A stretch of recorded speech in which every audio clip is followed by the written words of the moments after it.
Ok, vocês pediram e finalmente vai sair, então não vou nem perder muito tempo aqui na introdução porque a gente tem muita coisa pra falar, então bora prosseguir. Hoje a gente vai começar pelo famigerado Exhibition, ou Exibição, e curiosamente esse camaradinho aqui se trata da season finale dessa série, e pra quem não sabe, uma season finale é basicamente um episódio especial que encerra uma temporada. Tecnicamente como foi aquele nosso vídeo sobre o Alten Files, que basicamente encerrou a nossa sequência de vídeos sobre o assunto. Porém, no caso do catálogo de Mandela, a gente não tem só uma recapitulação do que a gente já viu anteriormente, e nem o encerramento de um arco narrativo que ficou incompleto nos outros episódios. Na realidade, o Exhibition se trata de uma baita coletânea de informações novas que são extremamente interessantes. O vídeo começa com os bips telefônicos de alguém tentando realizar uma ligação, enquanto uma mensagem automática repete uma mensagem com instruções indicando para tentar novamente, ou em caso de emergência, que a pessoa entre em contato com a operadora.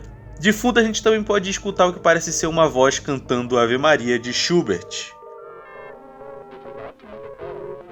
Mas espera um pouquinho. Em apenas 30 segundos de vídeo a gente já percebeu referências a outras gravações que a gente já viu antes. Começando pela própria mensagem automática, que se trata da mesma que a gente escuta durante o encontro do Mark com um alternativo.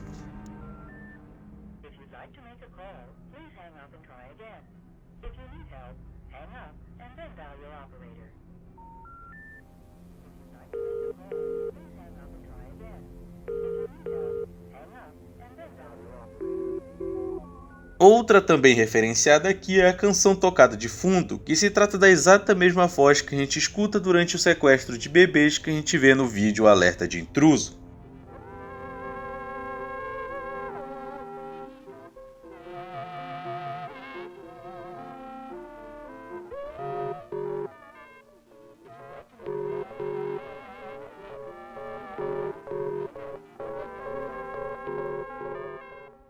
Ambas as duas versões são claramente a mesma pelo fato de serem idênticas à gravação feita por Alessandro Moretti, cujo contexto é de cortar o coração. Eu vou tentar não me estender muito na explicação, até porque isso não é o foco principal desse vídeo, no entanto eu simplesmente não consigo resistir. Alessandro Moretti foi um cantor muito famoso e admirado durante os anos de 1900, chegando até a ser considerado por muitas pessoas que o ouviram cantar ao vivo como algo celestial, digno de uma lenda viva. No entanto, a origem da sua voz angelical e doce se dava ao fato de Alessandro ter sido o último castrate cistino vivo na época. Bom, tu já deve até conseguir imaginar do que se trata um castrate, né não? Em resumo, castrates eram cantores que durante a infância demonstravam um grande talento vocal. No entanto, para evitar que a puberdade interferisse no seu alcance vocal, os líderes dos corais indicavam que essa criança fosse castrada. Sendo assim, muitos deles chegavam à vida adulta com a exata mesma voz que eles tinham quando eram pequenos. Esses garotos passavam a vida inteira sendo guiados de um teatro ao outro como se nem sequer fossem mais humanos, e claramente sofriam um extremo preconceito por causa da sua voz. No entanto, o Alessandro ficou conhecido como sendo o mais famoso deles por ter sido o único castrate a realizar gravações sozinho durante o século XIX, e foi justamente nesse período que a gravação usada no catálogo de Mandela foi feita. Na época, o Moretti já tinha por volta de seus 40 anos de idade e já se aproximava do declínio da sua carreira. E é por isso que a voz dele nessa gravação soa tão estranha e quase desconfortável. Eu sei que isso não tem nada a ver com o vídeo em si, mas é bom deixar isso claro, já que tem muitas pessoas acusando o Alex de ter editado e alterado a música original só para ela parecer assustadora. O que claramente não é o caso. Essa gravação transmite uma grande sensação de desconforto pelo simples fato de que a gente está escutando alguém que viveu a vida toda em sofrimento, sendo obrigado a seguir o sonho de outra pessoa. Alguém que não escolheu se tornar um alvo de preconceitos e abuso quase que inumano. A gente está escutando uma canção que fala sobre esperança pela voz de alguém que sabia que iria sofrer até o final da sua vida. Alguém destinado a viver uma vida sem esperança. E ok, eu acho que afinal de contas a minha explicação acabou tomando um pouco mais de tempo que eu esperava, mas no final isso tudo aqui vai fazer sentido, afinal de contas a temática principal de Mandela Catalog é a total falta de esperança, como foi dito na conclusão que a gente chegou no primeiro vídeo. Mas tudo bem, a gente já desviou de foco por tempo suficiente. Continuando com o vídeo, a gravação telefônica logo é interrompida pelo que é uma cena de um desenho bíblico, aos moldes do que a gente viu em Overthrown. Só que aqui se trata de um episódio onde o foco é a história da Arca de Noé, que curiosamente foi referenciada uma vez durante uma das postagens feitas na aba comunidade do site do Alex. Quer dizer, no canal do Alex. Então, a gente está lidando com mais referências bíblicas que podem simbolizar alguma coisa ou servirem de metáforas para confirmar algum elemento desse universo bizarro? Provavelmente. Noah went out of his house for some fresh air.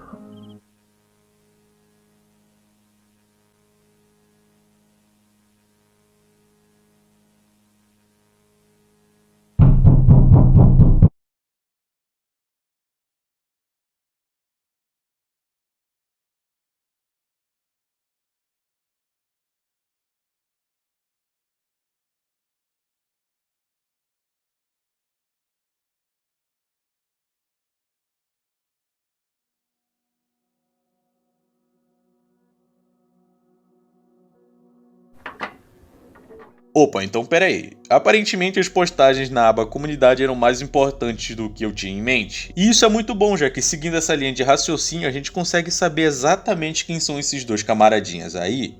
A foto foi tirada em novembro de 1982, a garotinha em questão se chama Sarah Heathcliff, e o menino de camisa listrada se chama Mark Heathcliff.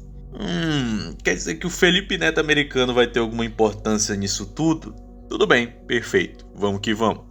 Outra coisa interessante aqui, que depende crucialmente das informações postadas na aba comunidade, é que se tu olhar com bastante atenção nesse segundinho que o Noé percebe a presença de alguém no escuro, dá pra ver que tem alguma coisa escrita ali. A gente pode até brincar um pouco com a iluminação e contraste, mas sinto dizer que isso não vai ajudar muito. Então a gente vai ter que se guiar de outra forma, principalmente porque a gente pode ler a palavra to, o que significa que essa frase pode estar numerando alguma coisa. E aonde foi apresentado pra gente algum escrito instrutivo que numere alguma coisa? Justamente no vídeo sobre o método Think, mais especificamente quando é explicado os tipos de alternativos. No volume 1, estranhamente, o tipo 2 é completamente ignorado, enquanto no método Think, a única representação que a gente tem desse tipo em específico é a imagem do falso salvador. Porém, por sorte, ou propositalmente, o Alex publicou um panfleto da aba comunidade listando 5 tipos de substituto e que eu vou falar com detalhes em breve. Porém, o tipo 2, nomeado como Unspeakable, traduzido como indizível, indescritível ou inefável, é descrito da seguinte forma: previamente classificado como detectável, o nome que não pode ser nomeado. E tudo bem, eu prometo não fazer nenhuma piada com Voldemort. Então, essa descrição não diz absolutamente nada de muito importante sobre ele. No entanto, seguindo as indicações presentes nos vídeos até o momento, esse tipo 2 de alternativo está claramente associado com o próprio Salvador. Ou melhor, o falso Salvador. Tanto que durante Overthrown é citada uma passagem da Divina Comédia onde o Dante cita que Satã era indescritivelmente gigante. Então acho que vocês já devem saber o ponto onde eu quero chegar. Nesse momento em que o Noé olha para o céu, ele muito provavelmente está sendo visitado pelo próprio falso Salvador. Mas relaxa que a gente logo volta a falar disso. O vídeo então muda completamente de foco e um título de documentação aparece na tela. O título em questão se trata de algum arquivo relacionado a investigações criminais ocorridas no condado de Mandela durante o ano de 92, e a partir daí a gente vai ser bombardeado por informações. Então vamos prosseguir com cuidado. A primeira tela título que aparece informa que o que a gente vai ver em seguida se trata de uma fita ou filme de evidência para altercação, que resumidamente se trata de uma evidência visual capturada em vídeo para ser usada na investigação e quem sabe na hora do julgamento de um réu. Tanto que a gente vê mais informações sobre isso durante a segunda tela, onde é demonstrado que o tal filme é de propriedade da polícia e que foi recebida pelo tenente Thatcher Davis, que possivelmente pode ser o mesmo tenente Davis que estava realizando as investigações do alternativo invisível daquela casa que a gente viu lá em Alerta de Intruso. Lembra dele? Ele aparece bem no final daquela mensagem. Mas focando novamente nessa tela, é indicado que a filmagem foi feita às 3h21 da manhã no quarto do nosso amiguinho Felipe Neto americano, também chamado de Mark Heathcliff, e que a gravação era propriedade particular dele. Essa dita filmagem é um tanto complicada de explicar exatamente porque muita coisa acontece ao mesmo tempo que nada de muito importante é apresentado. Então eu realmente espero que tu tenha assistido o vídeo original, porque eu só vou me aprofundar nos detalhes que eu achei interessantes. Primeiramente, é bom perceber que a gravação é dividida entre esses 3 pontos que culminam na apresentação de alguma pista que pode ajudar a gente. O primeiro ponto termina com ele se encontrando com um alternativo bem familiar. O segundo ponto termina com ele chegando em uma igreja e aparentemente entrando no que parece ser uma passagem subterrânea ou talvez uma escadaria para o sótão, não sei exatamente. E o terceiro ponto termina com a revelação de algo presente no lado de fora da janela, talvez um alternativo esticado e tortinho, quem sabe. O fato é que nenhuma dessas cenas dessa gravação colaboram muito, já que algumas delas até levantam mais perguntas.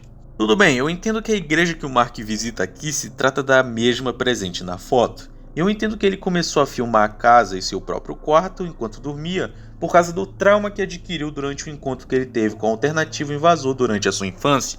Mas não tem nada de muito novo e que faça muita diferença aqui, então bola pra frente. A conclusão chegada a partir das investigações feitas nessas gravações se dão pelo seguinte texto. Observações. A filmagem indica que Heathcliff esteve paranoico por um período prolongado. Os motivos são implícitos. Implícito o suficiente. E eu admito que apesar de ter dito que esse pedaço do vídeo não tem nada de muito importante, algumas coisas me levam a crer que ao invés de a gente estar preocupado com o que é mostrado, a gente tem que estar atento ao próprio contexto disso tudo. Até porque até onde a gente sabe, o Mark morre em certo ponto da história, mais especificamente no dia 13 de setembro de 92. E, coincidentemente, ao menos as fotos presentes aqui foram tiradas cerca de um mês antes da sua morte. Talvez essas filmagens também acabem se encaixando nessa linha do tempo, mas o importante aqui é que essas investigações foram feitas tendo como base a morte do Mark, que talvez tenha sido um dos primeiros moradores do condado de Mandela a morrer por causa de um alternativo. Mas calma que eu vou entrar em detalhes sobre isso em outro momento. A cena seguinte se trata de um retorno à cena do desenho que a gente viu no começo do vídeo com um episódio focado na Arca de Noé. Porém aqui a gente tem a visita de um personagem muito querido por todos os fãs da série. E ele nos diz algumas coisinhas interessantes que eu vou me aprofundar logo. Dá uma olhadinha aí.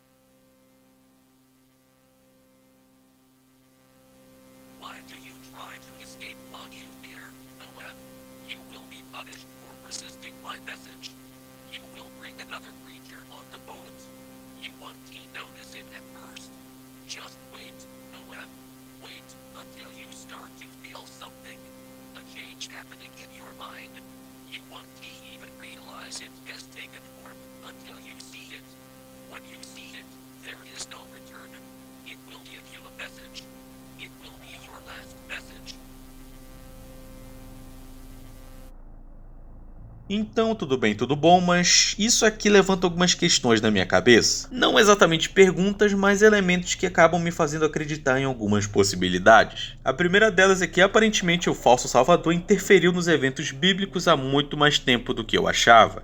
Honestamente, eu já pensava nos alternativos como animais, de certa forma, e que o falso salvador era apenas mais um deles, só que levemente mais evoluído de alguma forma. No entanto, de acordo com essa cena aqui, fica implícito que ele muito provavelmente seja o criador deles, ou quem sabe o mais antigo deles, já que ele cita exatamente a forma com que a criatura que ele colocou na arca iria se desenvolver. E é nesse ponto que se levanta uma pergunta: será que essa criatura realmente se trata de um alternativo? Porque assim, como todo mundo sabe, a Arca de Noé é uma das histórias da Bíblia mais simples de entender. O mundo estava completamente zoado por causa dos humanos, então Deus achou melhor deletar tudo de ruim que tinha no planeta através de uma inundação, que no caso é o famoso dilúvio. No entanto, depois de perceber que Noé e sua família eram os únicos humanos bons de coração, ele resolveu poupar a vida deles, ordenando que Noé construísse um barcão que conseguisse ocupar um casal de cada espécie que existia. E tudo bem, é esse ponto que é a chave. A gente não tem informações nenhuma sobre animais alternativos, ao menos até o momento. Então eu duvido muito que a criatura tenha sido colocada na arca para se reproduzir com os animais dali, apesar da gente não saber o que diacho essa criatura é. Mas vamos com calma e vamos dar mais uma olhada no que o falso salvador diz exatamente.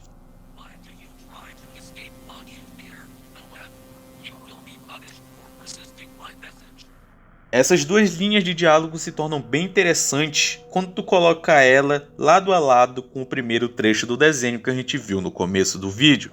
Porque na primeira cena a gente viu o Noé sair para pegar um ar fresco e sendo abordado pelo falso salvador. Tudo bem, tudo bom, isso implica uma coisa bem importante, que, muito possivelmente, detalhe que eu disse possivelmente e não certamente ou obviamente, muito possivelmente o falso salvador seja o responsável por todas as influências sobrenaturais escritas na Bíblia, ao menos no universo de Mandela. Já que na primeira vez que a gente viu esse camaradinha foi justamente no dia em que o Salvador ia nascer, porém como a gente sabe, nunca chegou a existir um Salvador, todas as profecias anunciando a sua chegada foram apenas mentiras contadas por ele, para que o mesmo pudesse controlar o povo da época, se apresentando como sendo o dito Salvador. Então se ele fez isso nesse momento, ele pode ter feito a mesma coisa com Noé, ou melhor, ao menos tentado, já que aparentemente Noé se recusou a ouvir a mensagem dele e foi punido exatamente por causa disso. E ok, essa é uma possibilidade gigantesca, mas isso não explicaria o fato do dilúvio ter acontecido e eliminaria a necessidade do falso salvador em colocar uma criatura na arca. Então é meio complicado, já que a possibilidade da religião falsa explicaria o fascínio do Mark pela igreja que ele visita e que aparentemente frequenta desde a infância. Talvez o Mark tenha ido lá procurar alguma coisa que pudesse ajudar ele a entender mais sobre o intruso da sua infância e o alternativo que se movia pela casa. Mas, não vamos pirar muito nisso agora não, ainda faltam algumas evidências que comprovem isso tudo. Eu quase esqueço da mensagem bíblica escondida nas legendas do vídeo, que basicamente é só uma reafirmação de algo que a gente já sabia, tanto que eu literalmente citei a exata mesma passagem bíblica durante meu primeiro vídeo, e é sempre um passo à frente, claro.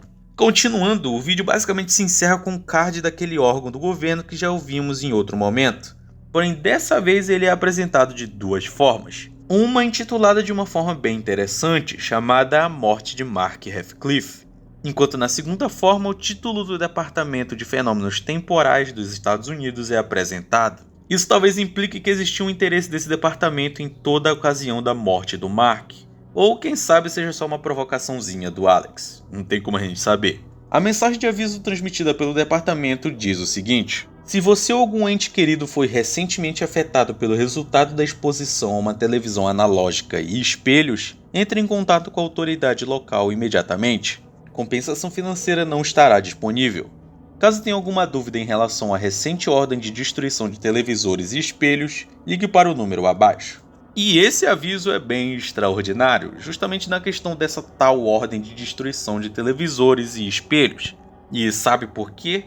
Porque se a gente voltar por um momento na postagem do Alex, na qual ele lista os tipos de alternativos, a gente pode olhar para o quarto deles, o Tulpa, porque a gente pode perceber uma única citação envolvendo espelhos, além de citar que esse tipo em específico é a ameaça mais recente. Mas se atente para o fato de que sim, a gente finalmente descobriu o nome do maluquinho sequestrador de bebês que se move a partir dos televisores. E esse nome com certeza é proposital, já que Tulpa se trata de um conceito paranormal presente no misticismo que teoricamente é um objeto ou um ser que foi criado a partir do pensamento de alguém com poderes mentais, também podendo aparecer a partir da insistência de alguém em desejar que o seu pensamento se torne realidade. E calma, não acredito que o dito alternativo nomeado como Tulpa tenha a mesma vibe que os eventos estranhos presentes em This House, já que de acordo com a religião tibetana, um Tulpa é completamente independente, ou seja, eles possuem pensamentos próprios, emoções e personalidade própria.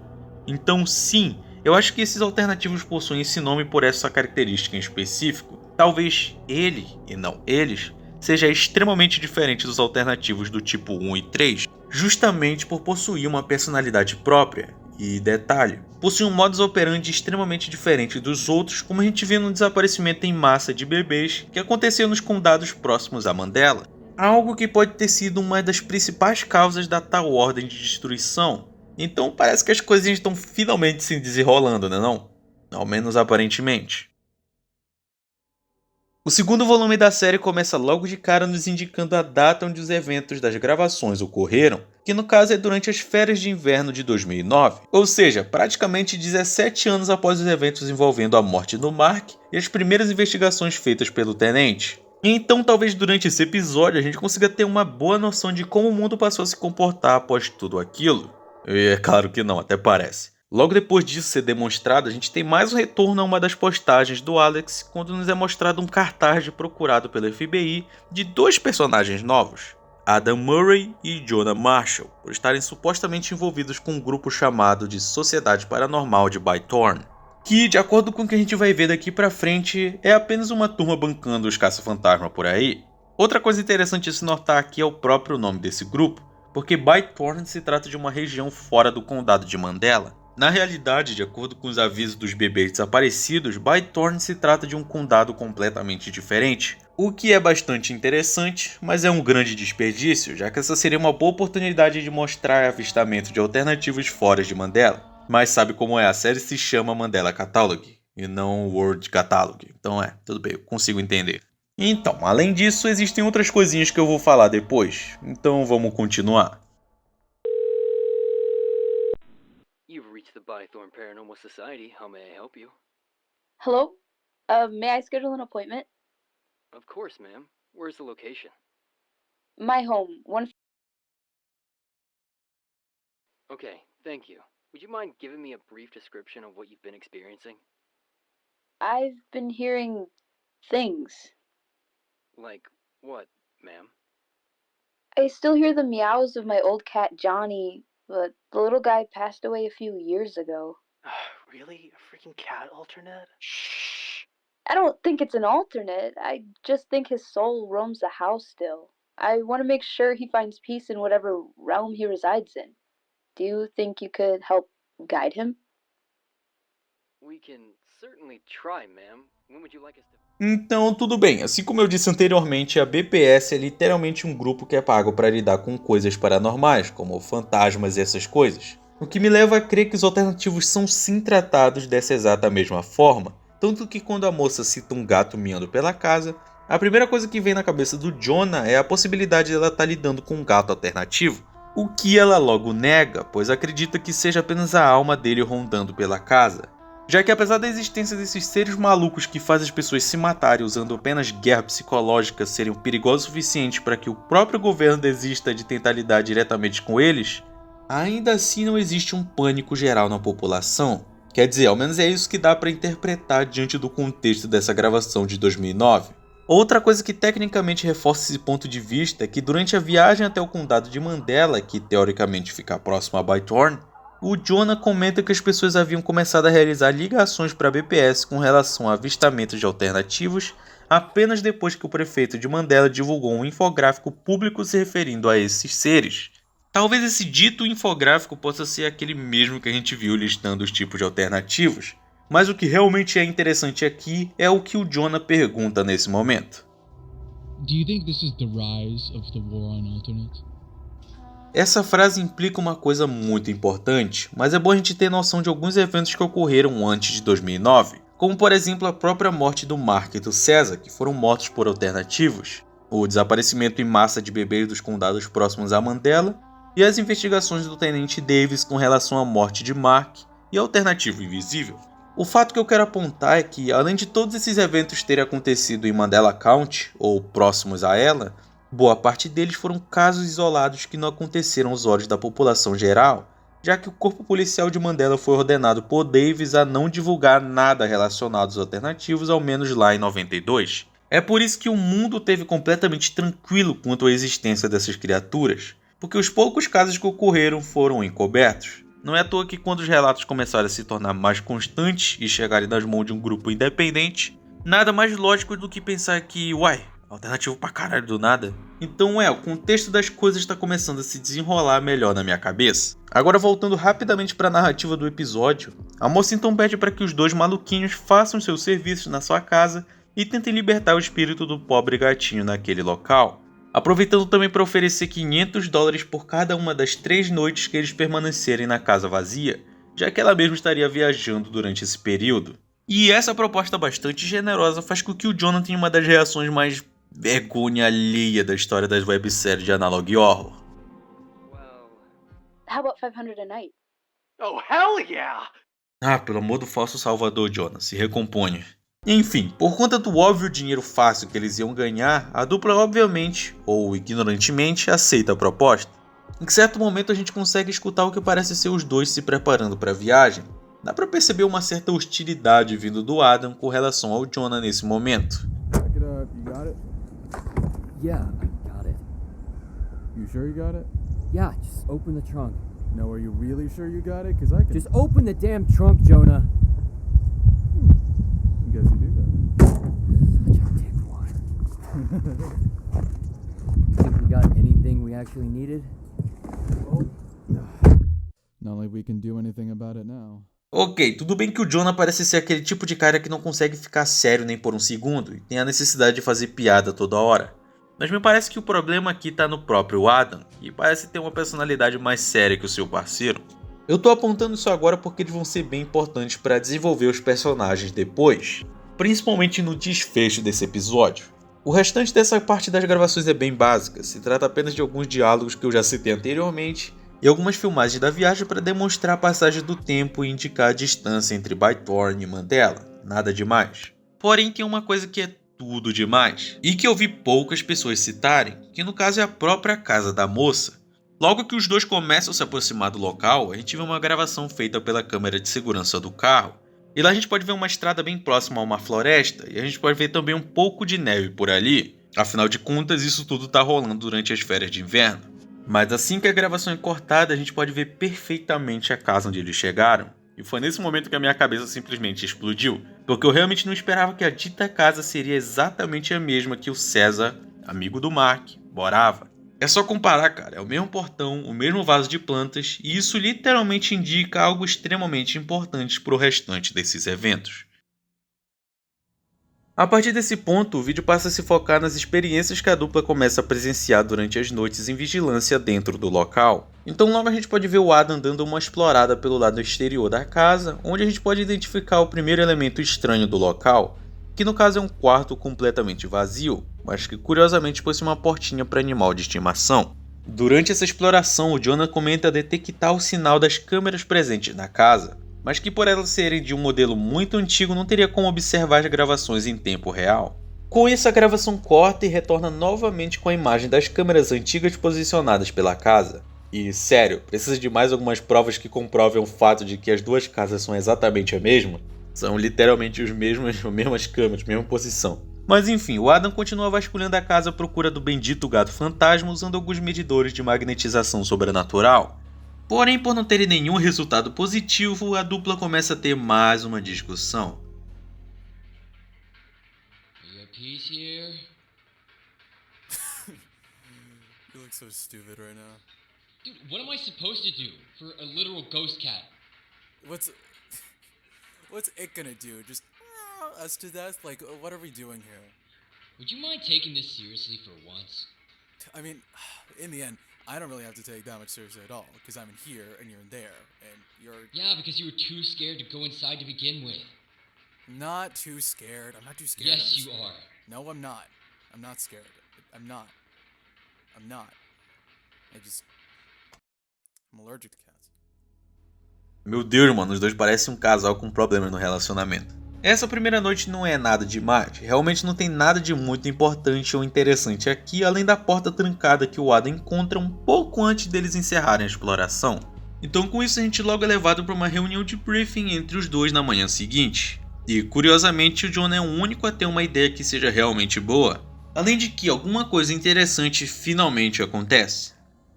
I mean, I think the best thing that can happen is we just leave now and then we say we were here the entire time. Because I'm looking at this house and I'm looking at this footage, and even though there's nothing too threatening about it, I don't like it. I really don't like it. It's literally just an empty house, bro. Can you suck it up for 3 nights? Fuck what? Ok, finalmente a partir desse ponto as coisas começam a engrenar. Após os dois ouviram que pode ser um grito saindo de dentro da casa, e o Adam correr pra lá que nem um lunático, uma tela curiosa surge com o seguinte texto: a exposição ao pontinho causa um grande aumento na corrupção e deterioração de vídeo. E isso aqui é uma indicação bem importante justamente porque a gente vai ver a filmagem falhar em alguns momentos bem curiosos a partir de agora. Logo a gente vê o Adam novamente dentro da casa, enquanto realiza mais um teste magnético na área, fazendo algumas perguntas típicas para a presença sobrenatural dali. Where are you from?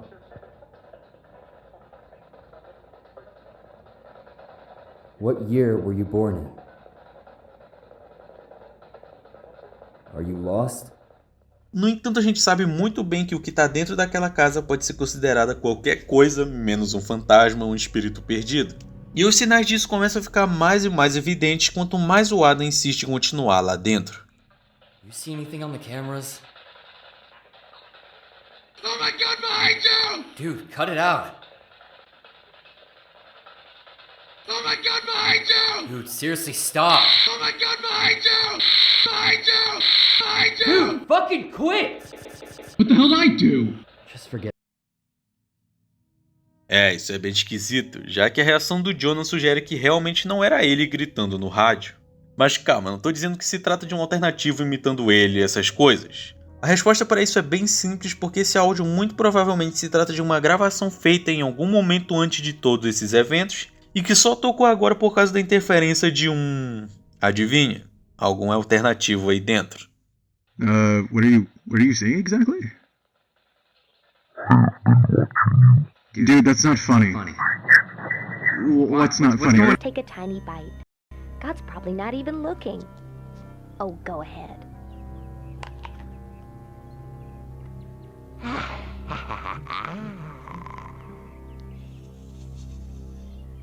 I don't know. It was good, but suddenly I feel kind of scared.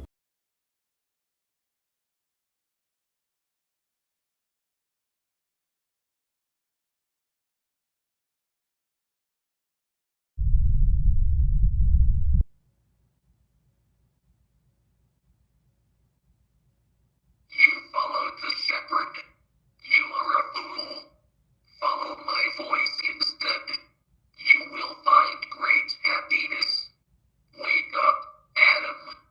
Do not make me wake the others. Beleza que muita coisa aconteceu agora e muita coisa interessante foi dita, principalmente com relação à voz bizarra que fala no rádio com o Jonah e que também parece falar com o Adam dentro da casa. Porque essa voz é bem familiar e eu não posso negar que inicialmente eu pensei que era o próprio falso Salvador lá dentro. Além de que essa poderia ser a primeira vez que a gente ia ver ele fora dos desenhos bíblicos, mas não, é muito melhor que isso. Na realidade, quem tá lá dentro se trata de outro camaradinho que só vai aparecer um pouco mais pra frente. Mas calma que a gente já tá na reta final desse vídeo aqui. Prosseguindo com as bizarrices finais, a gente mais uma vez retorna a câmera posicionada na frente do que talvez seja a porta dos fundos, a mesma que está coberta com uma cortina, até que por algum motivo, que nós sabemos muito bem, o sinal da imagem dela cai e quando retorna a porta está aberta. Então obviamente alguém saiu ou acabou de entrar. A gente também pode escutar o som de alguma porta abrindo, o que logo se revela ser a mesma porta que estava trancada no dia anterior. O Adam então faz algumas filmagens, tira algumas fotos e ele logo acaba recebendo a visita de um carinha bem peculiar.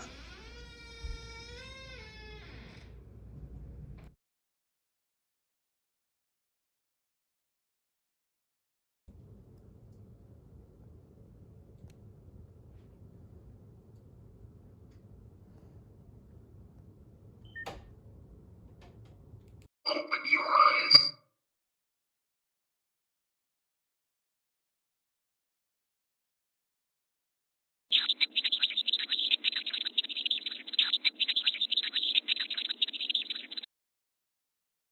Ok, dá uma paradinha aqui porque sendo um investigador novato de ARGs que costumam mexer com áudio para esconder informações importantes, eu consigo sentir o cheiro doce de que esse áudio aqui na realidade se trata de uma frase ou um diálogo que está extremamente acelerado. No entanto, eu admito que eu tentei colocar esse trecho no Audacity e brincar com ele até que dê para entender alguma coisa. Porém, existem dois fatores que atrapalham muito. O primeiro é que apesar de dar sim para compreender que tem algo sendo dito aí, os efeitos no áudio fazem com que seja impossível entender certas palavras. Já o segundo, e o mais óbvio, é que o inglês não é a minha língua nativa, e eu consigo ler e escrever, mas não consigo entender nada do que esse maluquinho aí tá dizendo. No entanto, graças à maravilhosa fandom de Mandela Catalog, um maluquinho chamado Salsi Majora encontrou a seguinte frase: um momento para o momento, leia o ...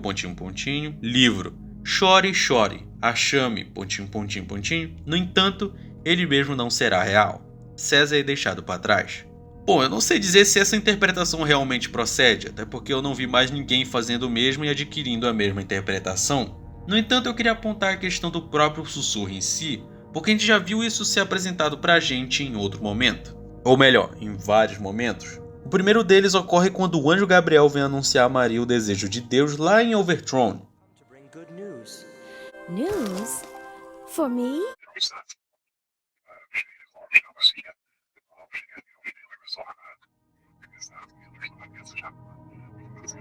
E a outra é durante a demonstração de comportamento dos alternativos no vídeo de Desordem de Consciência Metafísica.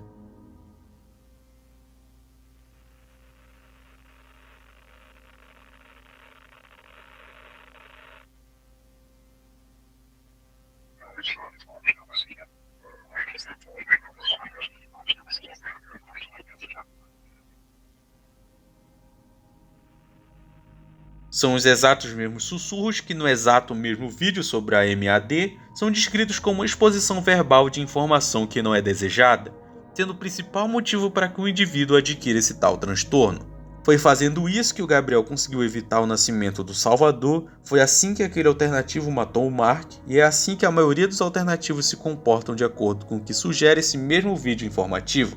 Porém, eu não acredito que seja exatamente esse o caso. Na realidade, eu acredito que esse método de ação seja o comportamento de um tipo específico de alternativo. Mas calma, por enquanto vamos ficar com a clara possibilidade desse alternativo estar visivelmente e audivelmente tentando fazer o Adam adquirir MAD.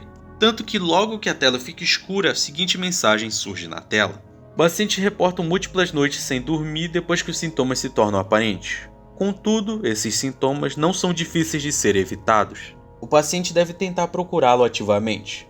Tudo bem que não fica claro do que esse texto está falando aqui, mas visivelmente se trata de um texto relacionado a alguma doença psicológica, assim como a MAD. Eu posso estar forçando essa possibilidade, mas ela é bem plausível, já que sabendo que muito possivelmente a tentativa do substituto em deixar o Adam com MAD, de certa forma explica o que acontece logo em seguida.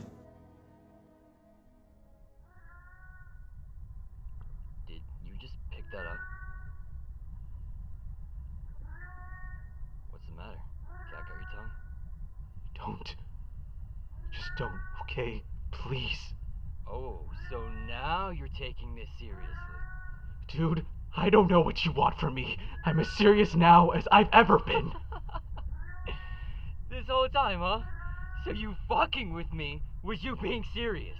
I get that I screw around sometimes, okay? But that's just what I do. Well, maybe it shouldn't be. Look, man, I'm just devastated that I'm not as broken as you still are with everything that's happened, and I'm sorry that I can't keep helping you carry this burden. What does that have to do with anything? But I'm reaching my fucking limit here. These things have taken so much away from us, yet you still run to them every chance you get. No, I don't. Fucking listen to me! You're not invincible, okay? I know you thought that when we started doing these fucking death marches. And nothing happened, and I get it, but this right here is real, and you should know that more than anybody. What's that even supposed to mean? I wish we never looked for your because she is dead and gone, and we were never gonna get her back. What did you just fucking say to me? And I'm sorry that these are the lives that we lead today, but Adam, if you walk down those stairs, you'd be joining her. And if by some miracle you come back out, I don't think you'd be yourself. And I'm telling you right now that I won't be here to confirm that. Well, then just fucking leave then! Leave!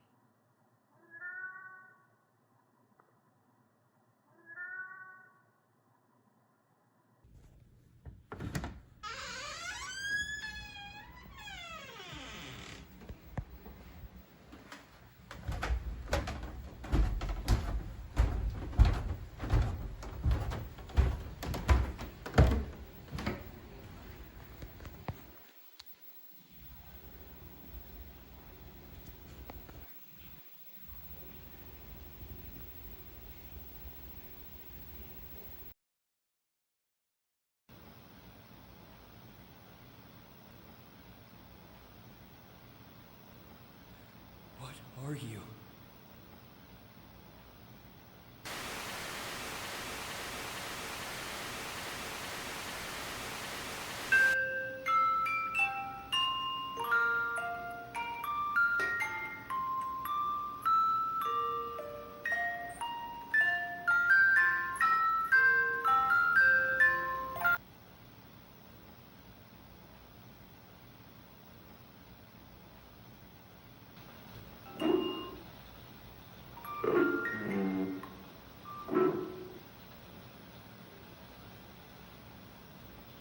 did the right thing.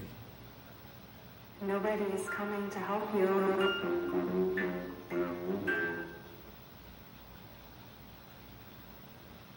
Jonah? You there?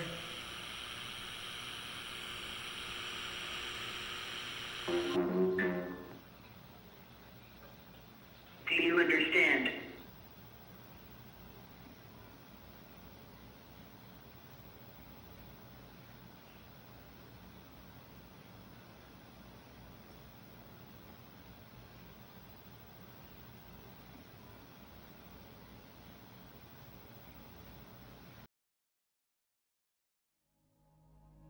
Opa, esse diálogo aqui entre o Adam e o nosso queridíssimo Tupa, também chamado de alternativo dos televisores, sequestrador de bebês ou alternativo invasor, e sim, esse simples momento confirma que esse camaradinho que a gente viu durante o alerta de intruso não só foi o responsável pelo sequestro em massa dos bebês, como também foi por causa das ações dele que obrigou o governo a iniciar a ordem de destruição de televisores. Porém, isso nem é o mais chocante, mas sim o que ele fala pro Adam em certo momento do encontro, já que o nosso amigão deixa implícito que os dois já se conheciam há muito tempo. Ou melhor, se conheceram há muito tempo. Coisas bem interessantes como a imagem da mãe que se enforcou depois de ter o seu bebê levado. Algo que a gente vê durante o alerta de intruso e que... espera. Essa cena em específico do enforcamento aparece em um fundo completamente branco. Branco como o vídeo de avaliação de estresse infantil, que curiosamente apresenta algumas imagens no mesmo estilo que a do gato usada pelo Tupa durante esse encontro com o Adam. Então, espera um pouquinho de novo. Então quer dizer que o vídeo de avaliação foi a forma com que ele conseguiu roubar os bebês de suas casas? E que o próprio Adam foi um desses bebês? Afinal de contas, os bebês também desapareceram em Bythorn. E considerando que os sequestros aconteceram nos anos 90, em 2009 o Adam teria por volta dos seus 17 a 20 anos. O que explicaria o motivo da indicação de que esses eventos, nesse mesmo ano, aconteceram em um período de férias para escolas e faculdades. Além de que o próprio Jonah comenta que o Adam, mais do que qualquer um, sabe que brincar com os alternativos é perigoso, além de dizer que o comportamento dele não iria trazer alguém de volta, uma pessoa referida por ele como ela. Talvez ele pudesse estar falando de uma amiga, uma irmã, ou talvez a sua própria mãe, morta depois de perder o seu bebê e ser afetada pela MAD. Isso explicaria o motivo pelo qual o Adam era tão interessado com relação aos alternativos. Talvez ele estivesse tentando entender melhor o que eles eram e o porquê deles fazerem o que faziam. Foi por isso que ele se envolveu com a BPS. Ele achava que se envolver com o máximo possível de elementos sobrenaturais, ele poderia encontrar uma resposta adequada para suas perguntas. Mas possivelmente acabou morrendo sem descobrir o que queria. Outra coisa interessante que fica implícito nesse último segundo é que existe sim uma conexão muito forte entre o caso do Mark com o caso do Adam, já que aparentemente o Mark possui uma forte paranoia e curiosidade com relação a esses seres, justamente por culpa de um trauma de infância, após ter avistado um alternativo. Porém, no caso dele, o que ele fez? Acabou se envolvendo com o único elemento que o prometeu paz e segurança, a religião. Como a gente pode ver na foto, o Mark foi criado em uma família religiosa, e isso se confirma ainda mais por conta do crucifixo que a gente pode ver no quarto dele.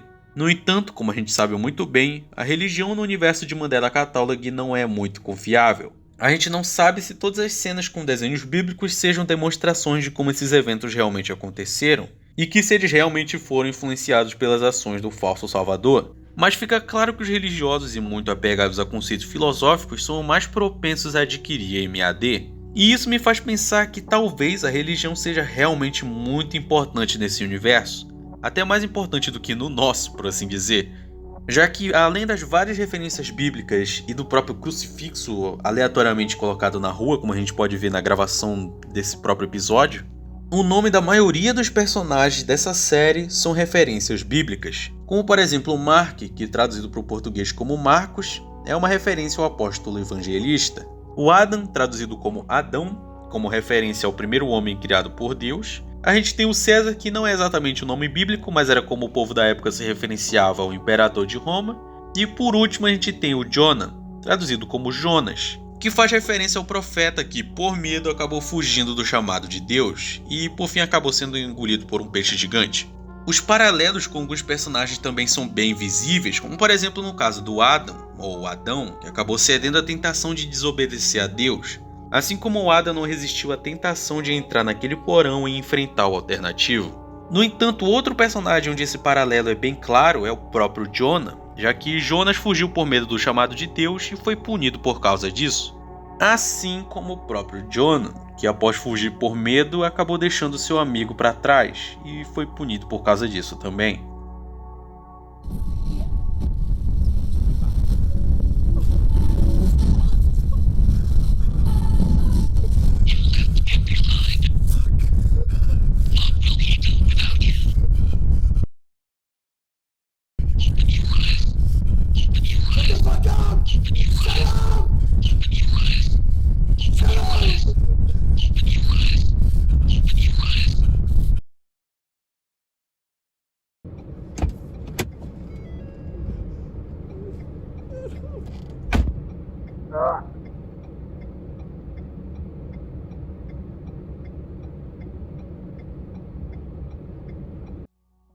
Ok, mas tudo bem, tudo legal, tudo bonito, mas o que essa maluquice toda significa? Porque o Tupa foi parar no porão do Mark e como ele ficou trancado ali durante todo esse tempo? Bom, esse é um dos grandes problemas que eu tenho com esse volume 2, já que além da atuação de voz um tanto não natural demais, Oh, hell yeah! esses eventos de 2009 não parecem responder nenhuma das nossas perguntas. E isso é meio frustrante, já que a gente estava salivando para descobrir alguma coisa. Mas tudo bem, esse é só o início da segunda temporada e o próprio Alex já anunciou que vai vir mais 3 vídeos, então vamos rezar que as informações interessantes cheguem até nós. Ou não, é melhor não ter esperança de nada. Fazer perguntas demais pode não só facilitar que a gente pegue MAD, como pode atrair algum alternativo maluco. Então é isso, se afastem da filosofia, cuide dos seus familiares e não brinque com os alternativos, afinal de contas, não vale o risco. Então, finalmente o volume 2 saiu, e eu admito que eu tava um pouco resistente para fazer vídeos sobre esse episódio e sobre o Exhibition também, justamente porque, como eu disse no final do vídeo ali, não tem nada de muito novo na realidade. Eu entendo que a série vai tomar um outro rumo agora, tipo de pegar histórias mais pequenas assim em Mandela, entendeu? Eu entendo isso. Só que, né, a visão geral das coisas a gente não entende nada. E esse que é o ponto principal dessa série, entender o contexto geral. Eu não tô dizendo que a série é ruim, longe disso, na verdade ela é muito boa. Eu gosto de comparar ela exatamente com o Monument Mythos. Os dois têm estilos bem diferentes, apesar do Mandela Católica pegar um pouco mais de clichês que existem por aí. O meu único problema com esse volume 2 foi exatamente esse, a total falta de informações novas que sejam realmente uou, nossa, agora que eu entendi tudo. Até porque, como eu disse, o próprio Exhibition acabou revelando algo que eu já tinha dito no primeiro vídeo. Então, pela primeira vez eu acertei uma teoria. Outra coisa que eu queria informar é que muita gente não entendeu aquela minha postagem com relação às pessoas pedindo Mandela. Porque ficou parecendo que eu realmente estava sendo babaca e não queria que ninguém falasse do assunto. Mas na realidade não é isso. Como eu disse lá, na verdade eu não sei se eu falei isso na postagem, mas tenho certeza que eu falei isso no servidor do canal, então vai lá no servidor do canal do Discord, tá o link aqui embaixo. Vai lá. Enfim, eu disse lá que o problema é que tinha muita gente pedindo em todos os vídeos, mesmo que eu já tivesse dito que iria fazer sim, eu tinha dito. Quando lançar o volume 2 a gente vai fazer vídeo. Porque é disso que eu tô falando, da galera que ia em todos os vídeos e comentava 17 vezes a mesma coisa falando pra eu assistir o volume 2. Era disso que eu tava falando, não tava falando da galera que ia tranquilamente lá pedir ou falar. Não, essa galera tudo bem, tranquilamente. Eu tô falando justamente desses malucos que tava lá comentando 1000 vezes, ia no e-mail, enchia de spam o e-mail. Tava demais já isso. Então por causa disso eu tava um pouco com o pé atrás de fazer vídeo, porque eu não queria alimentar essa galera. Mas eu espero que com esse vídeo aqui o pessoal fique um pouco mais calmo. Outra coisa também é que assim que eu terminei de escrever o roteiro desse vídeo e já tava começando a gravar, o Alex postou coisinhas novas lá na aba comunidade dele. Então pode ser que aquelas postagens lá desqualifiquem completamente tudo que eu falei aqui. Então não leve isso em consideração ao assistir esse vídeo aqui, porque eu tenho certeza que eu devo ter respondido ao menos alguma coisinha ou outra. Agora, para finalizar, eu queria agradecer o Sourá por editar o vídeo maravilhosamente. Muito obrigado, parceiro. Eu queria agradecer também ao pessoal que me ajudou a revisar esse roteiro aqui, que estão lá na comunidade do canal, no Discord. Eu não sei se eu consigo pronunciar o nome de vocês aqui exatamente, mas vocês vão estar no crédito do vídeo, com certeza na introdução dele, então muito obrigado vocês. Eu queria agradecer também aos membros do canal por estarem com a gente mais um mês, que tá acabando agora. Na verdade começando, né, porque eu tô no passado ainda, então tá começando agora nesse sábado de vocês aí. Muito obrigado por estar com a gente, confiar no nosso trabalho. Queria agradecer também quem assiste o vídeo até o final pra ver minhas mensagenzinhas finais aqui, porque às vezes sai alguma coisa interessante, às vezes não. E é isso, vamos esperar o próximo volume, quer dizer, o próximo volume não, os próximos outros vídeos. Então, antes que comecem a pedir, fazer vídeo, antes de ter coisa nova, eu vou logo avisando. O terceiro vídeo de Mandela Católica só vai sair quando sair o terceiro volume. Ou se os 2 outros vídeos serem longos o suficiente para dar para trazer coisa nova. Se não for esse o caso, é melhor terem paciência. Então é só isso mesmo. Aviso dado, eu sou o Thales do Pombo Atômico. Muito obrigado por assistir eu reclamando aqui sem parar por quase 5 minutos. E a gente se vê na semana que vem.